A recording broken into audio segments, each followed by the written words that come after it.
एक चालाक किसान। एक बार एक किसान खेती कर रहा था। तभी उधर से एक भालू आ गया। भालू किसान को देखकर बोला, मैं तुम्हें खाऊंगा। ये देखकर किसान बहुत डर गया और वह बोला, नहीं भालू भैया, मुझे मत खाओ, और इस बार जितनी भी फसल होगी तुम सारी फसल ले लेना। तब भालू बोला, ठीक है, तो तुम मुझे ऊपर की फसल दे देना।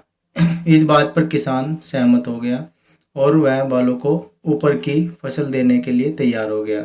इस तरह से किसान ने इस बार अपनी फसल में आलू उगाया, और जब फसल तैयार हो गई तब वह भालू से बोला, लो भालू भैया, मैं अपने वादे के अनुसार ये फसल तुम्हें दे रहा हूँ, तुम ऊपर की फसल ले सकते हो। इस तरह से किसान ने भालू को ऊपर के पत्ते दे दिए और नीचे के आलू खुद रख लिए। इस पर भालू बहुत क्रोधित हुआ और बोला, ठीक है, तो इस बार मैं नीचे की फसल लूँगा। तब किसान बोला, तो ठीक है, इस बार मैं तुम्हें नीचे की फसल ही दूंगा। तो चालाक किसान ने इस बार खेत में अनाज उगाया। जब बहुत सारा अनाज उग गया तब उसने भालू को बुलाया और कहा, लो भालू भैया, अपना हिस्सा ले लो।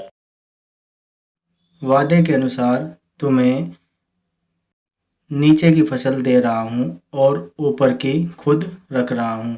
यह देखकर भालू बहुत क्रोधित हुआ और वह समझ गया कि यह किसान बहुत ही चालाक है। तब भालू बोला, तो ठीक है, इस बार मैं ऊपर और नीचे की फसल दोनों ही लूँगा। तब किसान बोला, ठीक है भालू भैया, मैं तुम्हें ऊपर की भी और नीचे की दोनों फसलें इस बार देने के लिए तैयार हूँ। तो किसान ने इस बार खेत में गन्ना बो दिया। जब गन्ने की फसल तैयार हो गई तो उसने भालू को बुलाया और कहा, देखो भालू भैया, मैं अपने वादे के हिसाब से तुम्हें नीचे की फसल यानी कि जड़ें और ऊपर की फसल यानी कि घास दे रहा हूँ, और बीच की फसल मैं खुद रख रहा हूँ। यह देखकर भालू बहुत ही शर्मिंदा हुआ और क्रोधित भी हुआ।